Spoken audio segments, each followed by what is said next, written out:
అసలు దేవుడి క్వాలిఫికేషన్స్ ఏంటి? ఫస్ట్ అది ఆన్సర్ చెప్పండి నాకు. మీరేమనుకుంటున్నారు? దేవుడు అనేది it is one type of power, unknown power.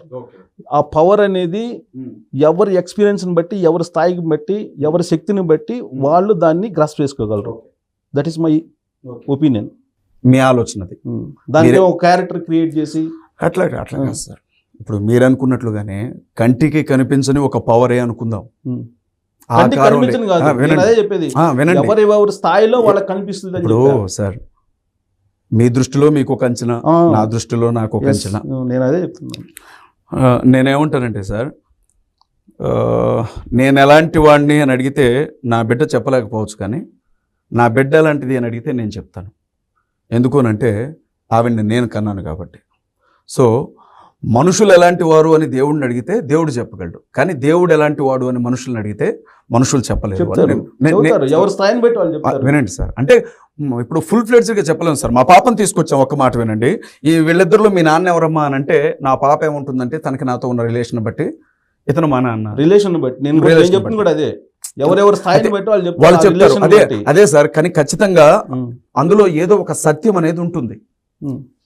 సత్యం ఉంటేనే కదా నమ్మకం. అదే నేను అనేది, అదే సార్. నేను ఏమంటున్నాను అని అంటే, నాకు సంబంధించి మేము ఎలా కొలమానం తీసుకుంటామంటే, ప్రతిదానికి ఒక కొలమానం ఉన్నట్లుగానే మేము ఒక కొలమానాన్ని ఎలా తీసుకుంటామంటే, ఇప్పుడు మనం ఇక్కడ ఉన్నాం సార్, అక్కడ ఎవరున్నా నేను నమస్తే పెట్టేవాడిని కాదు. మీరున్నారు కాబట్టి నాకు ఎందుకో నమస్తే పెట్టాలనిపించింది. నేను నాకంటే పెద్ద అయినా, తెలిసిన అయినా, మంచి అయినా, చెడైనా, అనుభవం కలిగిన అయినా అనుకున్నాను, నమస్తే పెట్టాను. ఎవరికి పడితే వాడికి పెట్టాను సార్. మళ్ళీ నేను నమస్తే పెట్టాను అని అంటే నా ఇష్ట ప్రకారంగా ఎదుటి వ్యక్తి గౌరవాన్ని బట్టి నమస్తే పెడతాం. ఎవరెవరి ఇష్టం అది. అంతే కదా, మీరు కూడా అంతే.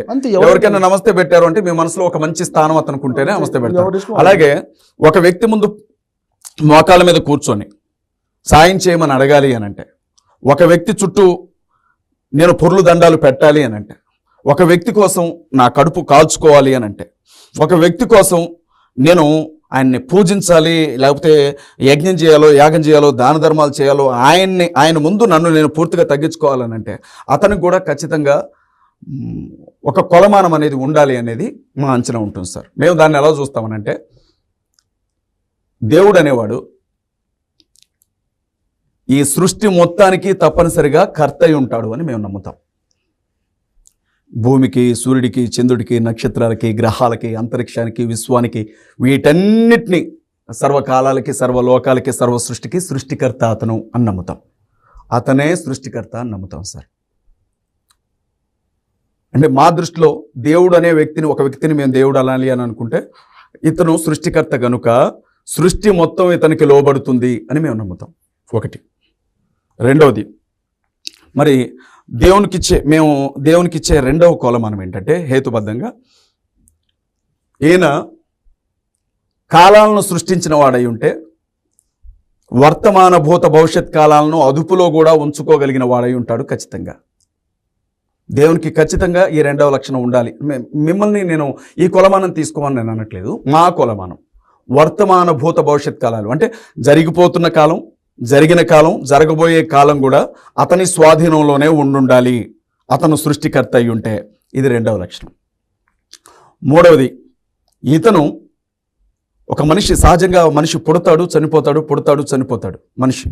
కానీ మనిషిని సృష్టించిన వాడు కనుక జనన మరణాలు అతని స్వాధీనంలో ఉండాలి అని మేము నమ్ముతాం. అంటే మనిషి పుట్టుక, మనిషి చావే కాదు, సృష్టిలో దేని మరణమైనా, దేని జననమైనా అది దేవుని చేతుల్లోనే ఉండాలి. అతను దేవుడై ఉంటే ఖచ్చితంగా అది అతని చేతుల్లోనే ఉండాలి, ఈ అధికారం అతనిదే అని నమ్ముతాం.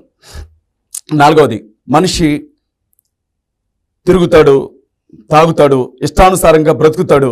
ఒకవేళ దేవుడు కూడా ఇలాగే ఉంటే, మా దృష్టిలో మళ్ళీ చెప్తున్నాను, అతనికి మనిషికి పెద్ద తేడా ఏమి ఉండదు కనుక దేవుడు మనిషి అందుకోలేనంత పవిత్రుడై ఉండాలి, అతను పరిశుద్ధుడై ఉండాలి ఖచ్చితంగా.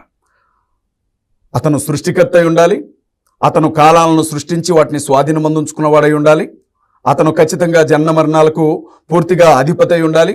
నాలుగవది, అతను పరిశుద్ధుడై ఉండాలి. ఐదవది, అతను సార్వభౌమాధికారై ఉండాలి. ఈ 5 లక్షణాలను చూస్తాం సార్. మీరంటే క్రిస్టియన్స్ అంతేనా? మీరా వ్యక్తిగతంగానే క్రిస్టియన్సా? మీ వ్యక్తిగతంగా, నా వ్యక్తిగతంగా నేను చెప్తానండి. మీరు చెప్పిన 5 పాయింట్లు, మేము పరమాత్మ ఒకడే ఈ సృష్టికి.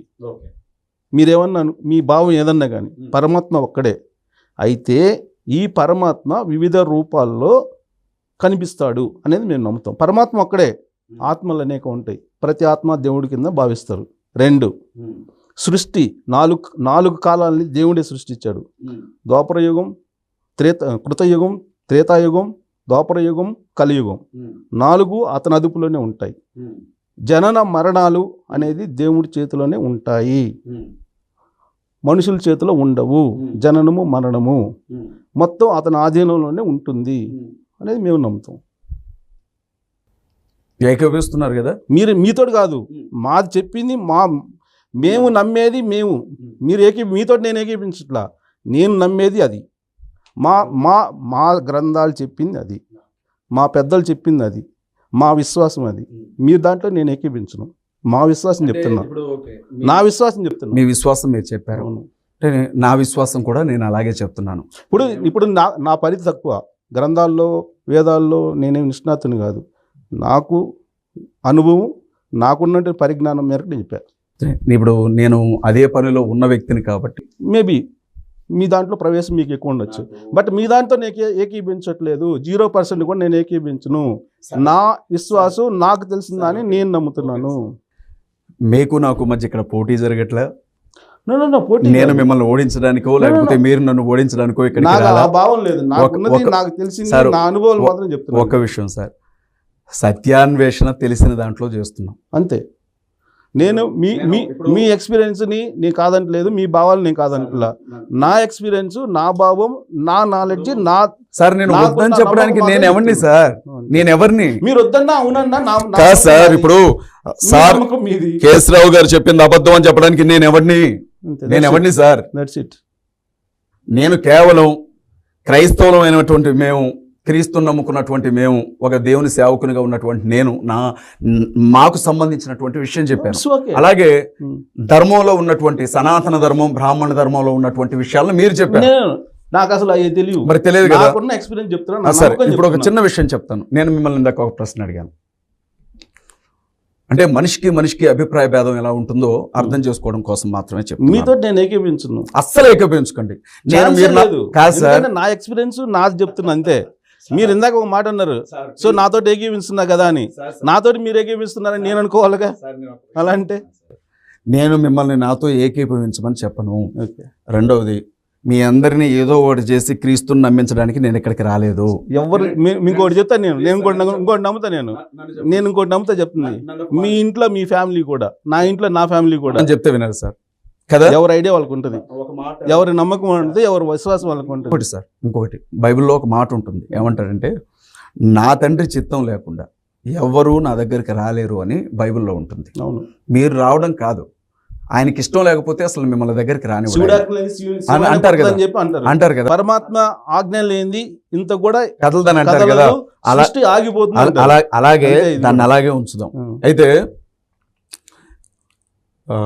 ఒక చిన్న పదం దీనికి సంబంధించిన క్లారిఫికేషన్ ఇచ్చాక మిగతా విషయాలు ఏమైనా ఉంటే మాట్లాడదాం. అదేంటంటే, మీరు ఇందాక నన్ను క్రైస్తవ మూలాల గురించి అడిగారు. భారతదేశంలో క్రైస్తవ మూలాలు ఉన్నాయా అని మీరు నన్ను అడిగారు. అంటే ఇది చరిత్ర మళ్ళీ హిస్టరీ అయితే హిస్టరీ కాదు, హిస్టరీలోనికి వెళ్ళట్లేదు. నేను హిస్టరీలోనికి వెళ్ళట్లేదు, జస్ట్ దానికి రిలేటెడ్గా మనం మాట్లాడుకున్న ఒక అంశాన్ని మాత్రమే మీతో చెప్తాను. అదేంటంటే, అప్పుడు నేను మిమ్మల్ని ఏమడిగానంటే, యేసుక్రీస్తుని నమ్ముకున్న వాళ్ళని క్రైస్తవులు అంటున్నారు, మహమ్మద్ ప్రవక్తని అనుసరించి అల్లాని నమ్ముకున్న వాళ్ళని మహమ్మదీయులు అంటున్నారు, బుద్ధుడిని వెంబడించే వారిని బౌద్ధులు అంటున్నారు, అంబేద్కర్ వెనక వెళ్ళే వాళ్ళని అంబేద్కరిస్టులు అంటున్నారు. మరి హిందువులు అంటే ఎవరు సార్ అని అడిగాను. అడిగినప్పుడు మీరేమన్నారంటే, ఏ దేవతను పూజించినా భారతదేశానికి సంబంధించినటువంటి దైవాలను ఆరాధించేవారు హిందువులు అని మీరు అన్నారు. భారతదేశం కాదండి, ఎవరినైనా సృష్టి అనేది ఒకళ్ళే పరమాత్మ అండి.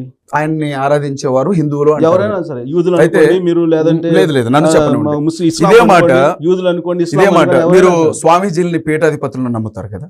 ఎవరు? అజయ్ బాబుని నమ్మకపోవచ్చు, పాస్టర్స్ నమ్మకపోవచ్చు అని మీరు ఎందుకు అనుకుంటున్నారు? పీఠాధిపతులని నమ్ముతారు. మీరు ఎందుకు అనుకుంటున్నారు నమ్ముతాను? నా వ్యక్తిగతంగా అడుగుతున్నారా మీరు? మీ వ్యక్తిగతం. నేను వ్యక్తిగతంగా నమ్మను.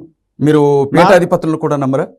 వ్యక్తిగతంగా వాళ్ళని నమ్మను. వాళ్ళు చెప్పే దాంట్లో నిజం ఉంటే దాన్ని తీసుకుంటాము, ఒకవేళ అబద్ధం అయితే వదిలేస్తాము, నిజమేందో దాన్ని అన్వేషిస్తాము. మీరు గరికపాటి నరసింహారావు గారిని నమ్ముతారా?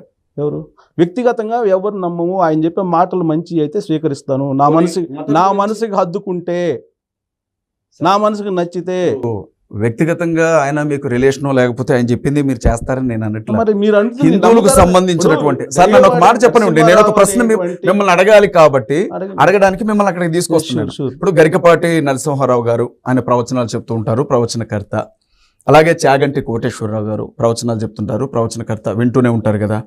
వారితో పాటుగా చిన్నజీయర్ స్వామీజీ సహజంగా ఇప్పుడు ఈ శివశక్తి కరుణాకర్ సుగ్గర కానివ్వండి, లేకపోతే లలిత్ కుమార్ కానివ్వండి, రాధా మనోహర్ దాస్ కానివ్వండి, చాట్లపల్లి కళ్యాణ్ కానివ్వండి, వీళ్ళందరూ కూడా వెళ్ళి ఆయన కాళ్ళ ముందు పడి నమస్కారం పెట్టి ఆయన ఇచ్చే పళ్ళు తీసుకుని వెళ్తూ ఉంటారు చిన్నజీయర్ స్వామి.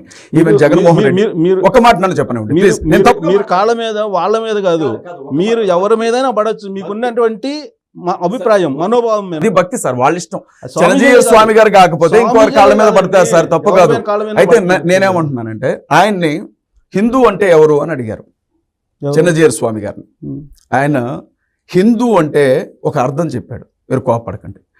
ఆ అర్థం గురించి దాదాపు చిన్నజీయర్ స్వామి అబౌట్ హిందూ అనే పదం కొట్టగానే ఆయన చెప్పిన అర్థం వస్తుంది, మీరు నన్ను కోపగించుకోకండి. హిందూ అన్న మాటకి కాఫీర్ అని అర్థమని, కాఫీర్ అని అర్థమని, భారతదేశాన్ని పరిపాలించడానికి వచ్చినటువంటి ముస్లిమ్స్ సింధు నది పరివాహక ప్రాంతంలో బ్రతుకుతున్న మనల్ని వీళ్ళు కాఫీరులరా, హిందువులరా, కాఫీరులరా అంటే, కాఫీర్ అంటే వెధవా, పనికిమాలిన వాడురా అని మనల్ని తిట్టడానికి ఆ పదాన్ని ఉపయోగించారు. సో నేను హిందూ అనేవాడు ఇవాళ నేను కాఫీర్, నేను వెధవనని ఒప్పుకోవాలి అని ఆయన మాట్లాడాడు. చూసారా ఈ వీడియో? చిన్నజీయర్ స్వామి మాట్లాడిన వీడియో నేను చూడలే, మీరు చూపిస్తే ఇప్పుడే చూస్తాను. నా ఫోన్ ఇవ్వండి ఒక్క నిమిషం, నేనైతే ఇప్పుడే మీకు చూపిస్తాను ప్లీజ్. కాఫీర్ అంటే మరి ఆయన ఏ అర్థంతో చెప్పాడు మన అది. ఇంకోటి మీకు చెప్తున్నా అజయ్ బాబు గారు, మీరు చెప్పిన పేర్లు ఏదైతే ఉన్నాయో 5-6 చెప్పారు కదా, వీళ్ళ ప్రవచనాలు మేము ఎప్పుడు ఏదన్నా తారసపడి యాదృచ్ఛికంగా చూడటం తప్పితే అది పనిగా మేము ఎప్పుడు చూడము. మేము ఎప్పుడు దాన్ని వ్యక్తిగతమైన రిలేషన్ గురించి అడగట్లేదు నేను. మీరు వాళ్ళు మీ మతానికి పెద్దలుగా ఉన్నారు కాబట్టి మత పెద్దలుగా అంగీకరిస్తారు కదా. వాళ్ళకి మీరు మత పెద్ద అనుకుంటే మీరు సరిపోద్దా? పాస్టర్ నేను మత పెద్దనని మీరు అనుకుంటే సరిపోద్దా? అటు కాదు కదా, అనలేదు కదా, వాళ్ళు ఆయన ఉన్నాడు కదా అని అన్నాను. పీఠాలు పెట్టుకున్న వాళ్ళందరూ మత పెద్దలు అవుతారేంటి? అటు కాదు కదా. ఎవరు వాళ్ళ భావన అది, వాళ్ళ భావన. హిందూ మతం అనేది అది దాన్ని ఎవరు నిర్వచించలేనటువంటి పదం అది. దాన్ని ఒక్కొక్కరు ఒక్కో రకంగా తీసుకుంటారు. ఎగ్జామ్ రాస్తారు, ఏదైనా పోయి ఒక ఎగ్జామ్ రాస్తారు. ఎగ్జామ్ రాసినప్పుడు సేమ్ సబ్జెక్ట్ చదువుతారు. సబ్జెక్ట్ చదివినప్పుడు ఒకరికేమో డిస్టెన్స్ వస్తుంది, ఒకరికేమో సెకండ్ క్లాస్ వస్తుంది, ఒకరికేమో థర్డ్ క్లాస్, కొంతమంది ఫెయిల్ అవుతారు. దీనికి సంబంధం అర్థం చేసుకునే దాన్ని బట్టి ఉంటుంది. అట్ అనుకుంటే ఇప్పుడు కాఫీర్ అంటే వేదవాన్ని అంటే మన గొర్రెలు అంటారు క్రైస్తవుల్ని. మరి ఇంకేంటి గొర్రెలు అని పిలుస్తారు కదా. అర్థవంతమైన చర్చ భలేవారు సార్, అట్లా కాదు నేను అనేది. మీరు గొర్రెలు అంటాం కాదు, మేమే. ప్రాఫిట్ దావీద్ అంటాడు, నేను గొర్రెని, నా దేవుడు మంచి కాపరి అని అంటాడు. అదే మరి మేము కూడా ఏమంటామంటే చిన్న గొర్రె పిల్లలు. మీరు అనొచ్చు, నిర్భయంగా అనొచ్చు, ఎందుకంటే మేము గొర్రె పిల్లలమే తప్ప తోడేళ్ళం కాదు, సర్పాలం కాదు. ఇప్పుడు మీరేమన్నా అనుకోండి, మేము గొర్రె పిల్లలమే సార్, మీరు అనొద్దు, మేమే అంటాం. మీరు యేసుక్రీస్తు మా కాపరి అనుకుంటాం. హిందూ కాపరి అంటే వెధవులు అన్నట్టు. అంటే ఇప్పుడు వీళ్ళేమంటారు, ఇతరుల పక్క వాళ్ళు గొర్రెలు అంటారు. కాదండి, ఆయన చెప్పి వలేవారే మీరు ఇప్పుడు ఆయన చెప్పిన మాట మీరు నాకు ఆపదించదు కదా. చెప్పిందని చెప్పి మీరు మీటింగ్లకు పోయి మీరందరూ గొర్రెలు అంటే ఒప్పుకుంటారా? అభ్యంతరంగా మేమేమంటాం తెలుసా, గొర్రె పిల్లలారా దేవునికి స్తోత్రం చెప్పండి కానీ హల్లెలూయా అంటారు అని మీరు మేమంటామండి. మిమ్మల్ని నమ్మే వాళ్ళ దగ్గర అంటారు. ఎవరు? అట్లా కాదండి, గొర్రె పిల్ల అనేది ఒక స్వభావం. అదేనండి, నేను ఆ స్వభావం గురించి మాట్లాడతారు. మీరు వెళ్ళి మాట్లాడి ఎవరి దగ్గర మాట్లాడతారు, ఏ డయాస్ మీద మాట్లాడతారు? ప్రతి చోట సార్. ఇప్పుడు మీరు నన్ను గొర్రె, అజయ్ గొర్రె అని నేను పలుకుతాను. మీరు చెప్పే నిజంగా గొర్రె పిల్లనే సార్ అజయ్ గారు. మీరు చెప్పే డయాస్ కి పార్టిసిపేట్ చేసేటువంటి ఎవరైతే వస్తారో వాళ్ళు అది నమ్ముతారు కాబట్టి మీరు చెప్తున్నారు. అటు కాకుండా మీరు పబ్లిక్ మీటింగ్ పోయి మీరు గొర్రెలు, నేను చెప్పింది ఏంటంటే అంటే మిమ్మల్ని వదిలిపెడతారా? మీరు పబ్లిక్ మీటింగ్ లో పోయి మాట్లాడండి, అర్థం చెప్తాను సార్. మీరు అర్థం ఏదన్నా చెప్పుకోండి. మత ప్రబోధకులుగా మీరు పెట్టుకునే కూటమిలో ఉంటాయి కదా, అక్కడ చెప్తే వింటారు. పబ్లిక్ మీటింగ్ పోయేసి మీరు ఈ మాట అంటే ఒప్పుకుంటారా? దాన్ని చెప్పి ఇప్పుడు ఒకసారి చూడండి. భరత వంశాల నుంచి వచ్చిన వాళ్ళం మనం అందరం. ఒకసారి చూడండి మీరే. భారత జాతి భారత జాతి. నిన్న మొన్న వచ్చి ఎవరు పెట్టారండి పేరు నువ్వు హిందూ అని మనకి తిట్టడానికి. నిన్న వచ్చి ఎవరో పేరు పెట్టాడు, వీడు బలానా లోయలోంచి వచ్చారు అందుకోసం వీళ్ళకి హిందూ అని పేరు. నో, మీరు ఆ సింధు లోయలోంచి వచ్చారా? మీరు సింధు నది పక్క నుంచి వచ్చారా? మీరు అక్కడ పుడితే మీకు కూడా అదే పేరేమో, కానీ మీరు అక్కడ పుట్టలేదే. మీరు గోదావరి తీరంలో పుట్టారు, కృష్ణా తీరంలో పుట్టారు, తుంగభద్ర తీరంలో పుట్టారు. మన సింధు లోయలోంచి వచ్చిన వాళ్ళం కాం. సింధు లోయలోంచి వచ్చిన వాళ్ళు వీళ్ళు అనంటే మీ జాతికి ఉండేటటువంటి చరిత్ర అంతా కూడా జీరో. మీ జాతి చరిత్ర ఒక ఏజ్ దాకా వెళ్ళి అక్కడ ఆగిపోయింది అని అర్థం. ఓ 4000 సంవత్సరాలకో 5000 సంవత్సరాలకో వెళ్ళి ఇప్పుడు ఆయన ఏమంటాడు? ఇప్పుడు అదే ఆయన ఏమన్నా చెప్పనియండి, మీరు ఆయన్ని మీరు అంగీకరిస్తున్నారు ఆయన మాట? అజయ్ బాబు గారు, ఇప్పుడు ఆయన వీడియో చూపించి మీరు చూపించండి అనడంలోనే మీ భావం ఏంటనేది నాకు తెలుస్తుంది, అర్థం అవుతుంది. మీరు ఏం చెప్పదలుచుకున్నారు పబ్లిక్ అని, మీ పబ్లిక్ మీరు ఏం చెప్పదలుచుకున్నారు, ఏం కన్వే చేయదలుచుకున్నారు అనేది నాకు తెలుసు. మీరు ఆయన చూపించి ఏం కన్వీన్ చేయదలుచుకున్నారని నాకు తెలుసు కదా, మీ ఆంతర్యం ఏంటనేది. ఇప్పుడు ఆయన చెప్పింది భరతఖండం మనం భారతీయులు అని అంటున్నారు. భరతఖండం అంటే వాళ్ళు చెప్పేది పాకిస్తాను, బంగ్లాదేశ్ అన్నీ కలిపి భరతఖండం అంటే. ఈ మనందరం భారతీయులు అని చెప్తున్నాడు ఆయన. ఆయన కొంచెం ముందుకు వెళితే ఆయన నేను ఎందుకంటున్నాను, ఆయన వచ్చినప్పుడు మాట్లాడదాం. మనం హిందూ అనే పదం అనేది దేశానికి సంబంధించింది కనుక ఇక్కడ హిందూ పేరుతో ఒక మతం లేదు అండి. భారతదేశానికి సంబంధించిన దేశానికి సంబంధించిన పదం అది. ఏది? హిందూ. భారతదేశం అండి కాదండి. ఈ దేశాన్ని పరిపాలించిన వాళ్ళు ఈస్ట్ ఇండియా కంపెనీ వాళ్ళు కావచ్చు, మిగిలిన వాళ్ళు కావచ్చు, మనల్ని సింధు నది పరివాహక ప్రాంతంలో ఉన్నాం కాబట్టి పిలవడానికి నోరు తిరక్క మన అక్షరాలు, ఎందుకంటే తెలుగు భాషకున్న ప్రాధాన్యత అది. ఆ అక్షరం పలకలేక వాళ్ళు సింధుల్ని హిందువులు అనుకుంటూ పెట్టి, నేనేమంటానంటే సార్, భారతదేశంలో అనేక రకాల మతాలకు సంబంధించిన ప్రజలు వారికి నచ్చిన దేవుణ్ణి నమ్ముకొని ఆరాధించుకుంటూ బ్రతుకుతున్నారు. ఎవరికి ఇంకొక మతాన్ని కానీ ఆ మతానికి సంబంధించిన దేవుళ్ళను కానీ కించపరిచే అధికారం లేదు. దాన్ని నేను అంగీకరించను. మరి మీరు భారతదేశమే కాదు, ప్రపంచంలో. ఇప్పుడు చిన్న విషయం చెప్తాను. బంగ్లాదేశ్లో నిన్న ఒక హిందూ ఫ్యామిలీని కొంతమంది నిర్దాక్షిణ్యంగా నరకడానికి వెంటబడితే మమ్మల్ని కాపాడండి అని వాళ్ళు కేకలు పెడుతున్నారు. ప్రాణం తరుక్కుపోయింది సార్. ఇది ప్రపంచంలో ఎక్కడైనా ఏ మతానికి చెందిన వారైనా నిరభ్యంతరంగా వారు నమ్ముకున్న దేవుణ్ణి పూజించి ఆరాధించుకునే హక్కు వాళ్ళకుంటుంది. మేమేమి నమ్ముతామనంటే, నేనేమంటే సర్వ పాప పరిహారార్థో రక్త ప్రోక్షణం ఆవశ్యకం, తద్రక్తం పరమాత్మేన పుణ్యదాన బలియాగం అని మీరు వేదంలో ఎలా చెబుతారో మేము కూడా అలాగే నమ్ముతాం. మేమేమంటామంటే మనిషి పాపం చేసిన వాడు కనుక పాపాల నుండి మనిషిని విడిపించాలి అంటే రక్త ప్రోక్షణం జరగాలి కనుక ఆ రక్త ప్రోక్షణం జరపడానికి వచ్చే వ్యక్తి స్వయాన భగవంతుడే కావాలి కనుక ఆ భగవంతుడు కూడా బలవంతం లేకుండా ఇష్టపూర్తిగా చేయాలి కనుక అలా భూమి మీదకి వచ్చి మనుషుల పాపం కోసం మరణించి తిరిగి లేచిన వాడు యేసు అని మేము నమ్ముతాం. మిమ్మల్ని నమ్మమని నేను అనట్లేదు. వినండి అజయ్ బాబు గారు, మీరు చెప్పారు కదా, ఏ దేవుణ్ణి ఎవరు నమ్ముతారో వాళ్ళు పూజించుకోవటంలో అభ్యంతరం లేదండి. ఇక్కడ వచ్చిన అభ్యంతరం వల్ల ఏంటంటే బలవంతంగా మతాలు మారుస్తున్నారు అనే దగ్గర అభ్యంతరం. అసలు జరగదు సార్, అది జరగదని మీరు అనుకుంటే ఎలా అండి? మీరు జరగదని మీరు అనుకుంటే ఎలా? మీరు ఇప్పుడు క్రిస్టియన్లో మారారండి, ఎంతమంది స్వచ్ఛందంగా మారారని మీరు అనుకుంటున్నారు? విదేశీ నుంచి విరాళాలు ఇస్తే వాటిని ఏదో ఎంజాయ్ చేయడానికి మారినటువంటి వాళ్ళు ఎక్కువ సంఖ్యలో ఉన్నారు. ఇక్కడ వచ్చింది విభేదం, అంతేగాని ఈ దేశంలో ఎవరి భిన్నత్వంలో ఏకత్వం అని చెప్పారండి. ఇది భారతదేశం. మీరు బలవంతపు మతాల మీదనే వస్తుంది ఇదంతా. నేనేమంటున్నాను అంటే ఇది ప్రజాస్వామ్య దేశం సార్. అంతే. దీనికి ఒక రాజ్యాంగం ఉంది. ఆ రాజ్యాంగం ప్రకారంగా ప్రతి మనిషికి ఇక్కడ మత స్వేచ్ఛ హక్కు ఉంది. రాజ్యాంగం మార్చుకోవచ్చు. మన దేశానికి సుపీరియర్ గా ఒక కోర్టు ఉంది. సుప్రీం కోర్టు ఇచ్చిన తీర్పు, ఆ తీర్పు 18 సంవత్సరాల వయసు నిండిన ఏ వ్యక్తి అయినా తనకు నచ్చిన దేవుణ్ణి నమ్ముకోవచ్చు అని చెబుతుంది. ప్రచారం చేసుకోవడానికి భావ ప్రకటన నిరభ్యంతరంగా. సార్ నేను ఇప్పుడు మిమ్మల్ని ఒక మాట అడుగుతున్నాను సార్, ప్లీజ్. నేనేమంటున్నాను అంటే వినండి, మీరు హిందూ మతంలోకి కన్వర్ట్ చేస్తే మీరు ఒప్పుకుంటారా? సార్ అసలు కన్వర్ట్ కారు సార్, అది పూర్తిగా అవాస్తవం. Convert car. నన్ను ఒక మాట చెప్పండి, ముస్లిమ్స్ ఎంతమంది హిందువుల్లోకి ఈ మధ్య కాలంలో కాలేదు, క్రైస్తవులు ఎంతమంది మళ్ళీ తిరిగి మాట చెప్పండి, క్రైస్తవులు మళ్ళీ తిరిగి హిందూ మతంలోకి ఎందుకు ఎంతమంది వచ్చారు ఈ మధ్య కాలంలో? మాట చెప్పనివ్వండి, నన్ను ఒక మాట చెప్పనివ్వండి. ఇప్పుడు మత మార్పిడి అని మీరు ఏదైతే అంటున్నారో అది పూర్తిగా అవాస్తవం అని, అభూత కల్పన పదం అని నేను అంటాను. ఎందుకంటానంటే ఒక మనిషికి ఇష్టం లేకుండా ఆ మనిషిని కనీసం అన్నం కూడా తినిపించలేం, ఒక మనిషికి ఇష్టం లేకుండా. ఒకవేళ మీరు అన్నట్లుగానే సార్ మీకు మీ స్థాయిని బట్టి ఒక 100 కోట్లు ఇస్తా, లేకపోతే పలానా సెంట్రల్ గవర్నమెంట్లో జాబ్ ఇప్పిస్తా, లేకపోతే పలానా చేస్తా అని చెప్పి మన బలవంతంగా నేను క్రైస్తవంలోకి తెచ్చాను అనుకోండి, మీరు రారు, ప్రాణం పోయినా రారు. ఎవరో వచ్చారు అనుకోండి, అతను ఉంటాడు సార్, వచ్చినోడు ఉంటాడు, అలాగే వెనక్కి తిరిగి వెళ్ళిపోడా? మీరు అది జరిగే పని కాదు. అజయ్ బాబు గారు సార్ ఒక మాట నన్ను చెప్పండి దయచేసి. సొసైటీ మీద ఇంకా స్టడీ ప్రాక్టికల్ గా నేను భావిస్తున్నాను. వినండి అజయ్ బాబు సార్, నన్ను ఒక మాట అజయ్ బాబు గారు, ప్రాక్టికల్ గా లేదండి, ప్రాక్టికల్ గా అది వర్కౌట్ కాదు. వర్కౌట్ అవుతుంది ఒకవేళ సార్ ఒక విషయం చెప్తున్నాను, నేను ఇక్కడే ఉన్నాను, ప్రపంచంలో డబ్బులతో చేయలేని ఏమీ లేదు. క్రైస్తవం అనేది అందరూ ఇక్కడే ఉన్నాను, నేను మీ ఛానల్లోనే కూర్చొని ఉన్నాను, మీరు నన్ను మతం మార్చండి సార్. ఎవరు? మీరు నన్ను మార్చలేను, నేను మిమ్మల్ని మార్చలేను. అది జరిగే పని కాదు. ఏమండి, ఆర్థిక బాధ అనేది మీరు అనుభవించారు కదా చిన్నపితనంలో.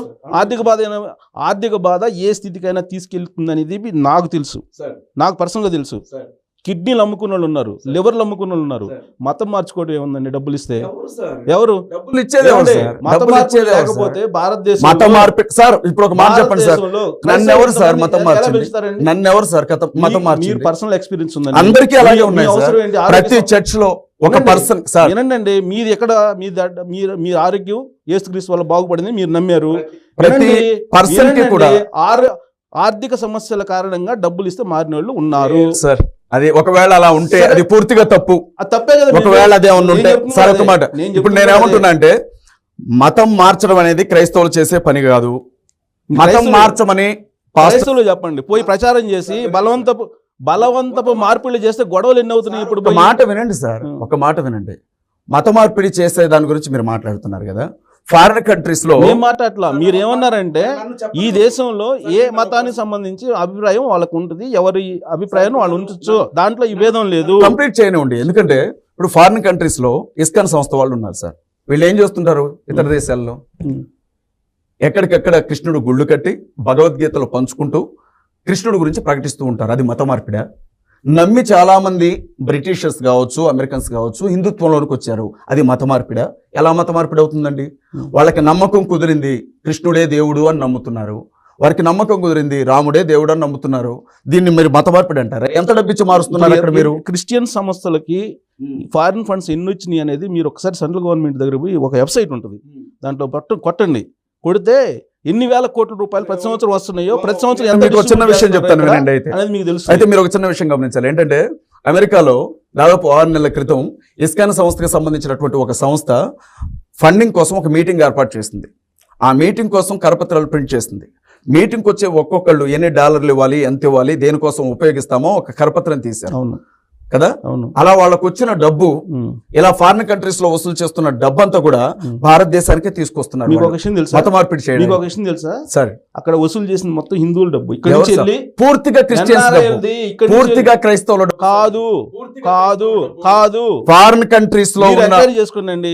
ఎన్ఆర్ఐలకు సంబంధించి వాళ్ళు మీటింగ్లు పెట్టుకున్నారు. ఎన్ఆర్ఐ సభలకు వెళ్ళి ఏమండి తానా ఆటా సభలకు నేను వెళ్ళానండి. ఇస్కాన్ వాళ్ళు అక్కడ పెట్టుకుంటారు సార్. తానా ఆటకి సంబంధించినటువంటి మీటింగ్స్ పెట్టి తానా ఆటకి సంబంధించి ఇప్పుడు మన చౌదరీస్ కి సంబంధించింది ఒక ఆర్గనైజేషన్ కావచ్చు, రెడ్డిస్ కి సంబంధించింది ఒక ఆర్గనైజేషన్. అక్కడ ఏం జరుగుతుంది అనేది చెప్తాను. కులాల వారిగా అక్కడ సార్ ఒక మాట, కులాల వారిగా అక్కడ లేదు, ఫ్లేవర్ ఉండొచ్చు. ఆ కరపత్రంలో భారతదేశంలో కట్టిన చర్చిలను కూలగొట్టడానికి అని రాశారు కరపత్రంలో. వెంకటేశ్వర స్వామి టికెట్లు వెనక జెరూసలం ప్రచారం చేశాడు జగన్మోహన్ రెడ్డి ప్రభుత్వం. తప్పు, అది తప్పు, నిరభ్యంతరంగా నిలదీయాలి. సార్ ఒక మాట చెప్తున్నాను సార్, మత మార్పిడి అనేది కరెక్ట్ కాదు సార్. మత మార్పిడి అనేది మీరు ఒకటి చెప్తే నేను వంద చెప్తానండి. మార్పిడి అనేది జరగదు సార్, అది జరిగే పని కాదు.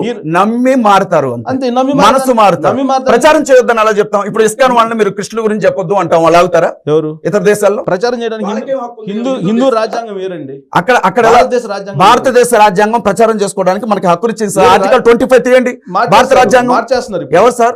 మార్చే వరకు అవకాశం ఉంది కదా, మార్చనే ఉండి.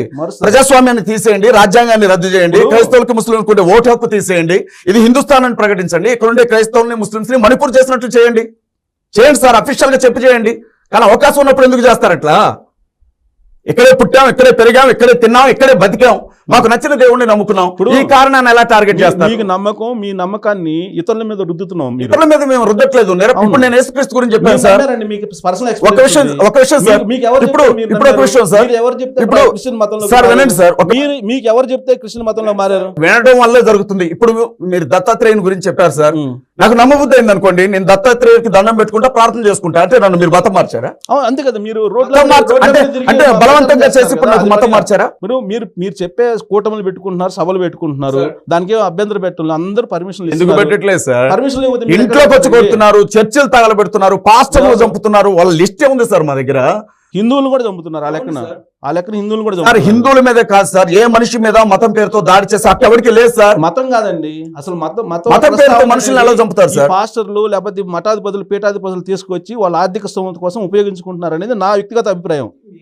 మీరు ప్రచారం చేసి హిందువుకు ముస్లింలు లేదంటే హిందూ క్రిస్టియన్స్ మధ్య విద్వేషాలు రేపాలనే ప్రయత్నం మీరు చేస్తుంటే సార్, రోజు ఉదయం నుంచి రాత్రి పడుకునే వరకు ప్రత్యేకంగా ఒక మతం గురించి, ఆ మత విశ్వాసాల గురించి, ఆ మత దేవుడి గురించి, ఆ మత ప్రజల గురించి నోటుకొచ్చిన ఎల్ వర్డ్స్, ఎఫ్ వర్డ్స్ మాట్లాడే వాళ్ళ గురించి మీరు ఎప్పుడు మాట్లాడరు సార్.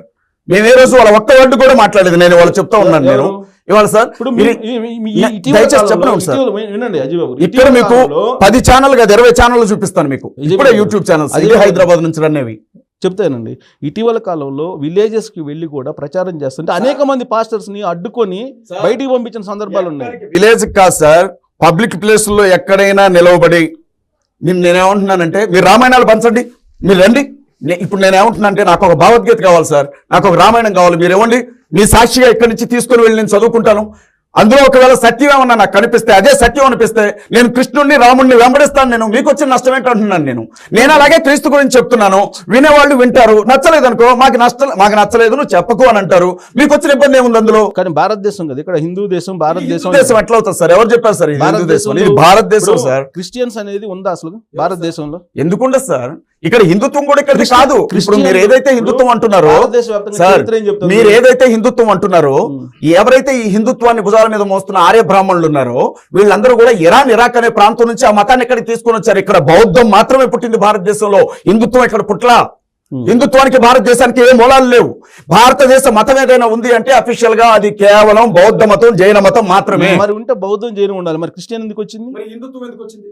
హిందుత్వంలో భాగం అండి బౌద్ధం. ఎవరు చెప్పారండి? మీకు ఇప్పుడే ఒక విషయం చూపిస్తాను. ఎన్నో బౌద్ధ విగ్రహాలు, ఎన్నో బౌద్ధుని విగ్రహాలకి రంగులు వేసి అమ్మవారి విగ్రహాలుగా లేకపోతే వేరే దేవత విగ్రహాలుగా మార్చిన ఎన్నో విగ్రహాలు చూపిస్తాను. ఇవాళ ఎన్నో బౌద్ధుని గుడులు, ఆరామాలని అక్కడ ఒక రకంగా చెప్పాలంటే పడగొట్టి అక్కడ టెంపుల్స్ నిర్మించిన స్థలాలు ఉన్నాయి. ఎందుకు లేవండి? మీకు ఒక విషయం చెప్తాను తెలుసా? ఒకప్పుడు నేను చిన్నప్పుడు ప్రతి ఊర్లో రామాలయము లేదంటే శివాలయము లేదా విష్ణాలయము ఉండేవి. ఇవాళ ప్రతి ఊర్లో చర్చి ఉందంటే అది ప్రచారం ఏ స్థాయిలో జరిగిందని మీరు అనుకుంటారు. మీరేమో గుళ్ళోనికి రానియరు సార్. ఒక దళితుడు గుళ్ళోనికి రానియొద్దు అంటారు. ఇవాళకే గుళ్ళోకి వస్తే గుడి మైలబడింది అంటారు, బడిలోకి వస్తే బడి మైలబడింది అంటారు. దేవతల దగ్గరికి ఏదన్నా లేకపోతే రోడ్డు మీద ఆ బొడ్రాయి పండుగలు జరుగుతుంటే వస్తే వాళ్ళని నిర్దాక్షిణంగా కొట్టి చెట్లకు గట్టేస్తా ఉన్నారు, తాళాలు వేస్తా ఉన్నారు. ఇవన్నీ జరుగుతూ ఉంటే మాకు నచ్చిన దేవుణ్ణి మేము నమ్ముకున్నాం సార్, తప్పే ఉంది. ఇవన్నీ మీలాంటి వాళ్ళు ప్రచారం చేసుకోవచ్చు, ఎందుకంటే రెచ్చగొట్టడానికి. నేను చూపిస్తాను సార్, గ్రౌండ్ లెవెల్ అవన్నీ అవే సార్ జరిగేది. వాళ్ళ పరిస్థితి అన్ని కులాలు కలిసి పనిచేసుకుంటున్నాయి, అన్ని మతాలు పనిచేస్తున్నాయి. అది పూర్తి అవాస్తవం, అది పూర్తి అవాస్తవం సార్, అది పూర్తి అవాస్తవం సార్. ఒక పని చేద్దాం సార్, నేను ఇదే వేదికగా నేను మిమ్మల్ని ఒక రిక్వెస్ట్ చేస్తున్నా. మన ఇద్దరం ఏకీభవించకపోయినా ఓ రిక్వెస్ట్ ఏంటంటే, ప్రాక్టికల్ గా ఏం జరుగుతుంది అనేది సోషల్ మీడియా వచ్చిన తర్వాత ప్రతి ఒక్కరికి అర్థమవుతూనే ఉంది. ఇవాళ టీవీ ఛానల్ అన్ని చూపించకపోవచ్చు కానీ యూట్యూబ్ ఛానల్స్, సోషల్ మీడియా, సామాజిక మాధ్యమాలు ఇవాళ దాని మీద కూడా చట్టం తీసుకొని వస్తున్నారు సెంట్రల్ గవర్నమెంట్. ఏ విషయం కూడా మాట్లాడే పరిస్థితి లేకుండా ఏం జరుగుతుందో ఒకసారి చూడండి. చూసి మతానికి సంబంధించి గొడవలు పెడుతున్నటువంటి పెద్దలు ఎవరైతే ఉన్నారో వాళ్ళందరినీ ఒక వేదికగా ఒక చర్చకి పిలుపునివ్వండి. అజయ్ బాబు గారు, నేను ఒక క్వశ్చన్ చెప్తా, చిన్న సింపుల్. ఇప్పుడు 2 చేతులు ఇలా కలిస్తేనే సౌండ్ వచ్చేది, ఒక చెయ్యి ఇట్ట అంటే రాదు కదా. ఈ విషయం ఏంటంటే సార్, 2 చేతులు ఇలా కలవాల్సిన అవసరం కూడా లేదు సార్, ఇలా కొట్టినా సౌండ్ వస్తుంది. ఎలా ఉందంటే సార్ ఒక్క ఎలా విషయం నన్ను ఉందంటే గమనించ ఆదిబాబు గారు, ఎలా ఉందంటే ఇప్పుడు మీ మతానికి సంబంధించిన ప్రచారం మీరు చేస్తున్నారు, వాళ్ళ మతానికి సంబంధించిన ప్రచారం వాళ్ళు చేస్తున్నారు. వినండి, మీ భావాలు మీరు చెప్పుకోండి, కానీ సమాజంలో అన్సర్టనిటీ క్రియేట్ చేయడానికి మీలాంటి వాళ్ళే అంటున్నాను నేను. మత పెద్దలు అలాంటి వాళ్ళు ఎప్పుడు కూడా ఆ పని చేయరు సార్. నాలాంటి వాళ్ళు గాడి తప్పిన వాటిని గాడిలో పెట్టడానికి ప్రయత్నిస్తున్నాను. నేను చిన్న విషయం చెప్తాను సార్, నేను చెప్తున్నాను సార్, ఒక విషయం చెప్తాను వినండి సార్, ఒక విషయం చెప్తాను. గొర్రెలు అనేది ఆయన ఏదో అన్నాడు, ఆయన ఏమన్నా హిందూ ప్రతినిధి? చిన్న విషయం చెప్తాను వినండి. కదిరే కృష్ణ అనే ఒక న్యాయవాది తెలుసు, కదిరే కృష్ణ గారు సుప్రభాతం గురించి మాట్లాడుతూ ఒక మాట అన్నందుకు తప్పుగా ఆయన వ్యంగ్యంగా మాట్లాడాడు. నేను కూడా ఖండిస్తున్నాను దాన్ని. చీకోటి ప్రవీణ్ కుమార్ గారు స్టేషన్లో కేసు పెట్టారు, 2 సార్లు క్షమాపణ చెప్పాడు. ఎవరి దేవుడిని కించపరిచే హక్కు లేదు అన్నప్పుడు మరి దాదాపు ఒక 20 నుంచి 30 యూట్యూబ్ ఛానల్స్ కేవలం పొద్దున్న లేచిన దగ్గర నుంచి బైబుల్ని సెక్స్ బుక్ అని, యేసుక్రీస్తు ప్రభు వ్యభిచారని, మరీ తల్లి గురించి నోటుకొచ్చినట్లుగా మాట్లాడుతుంటే మేము ఎన్ని కేసులు పెట్టాలి సార్?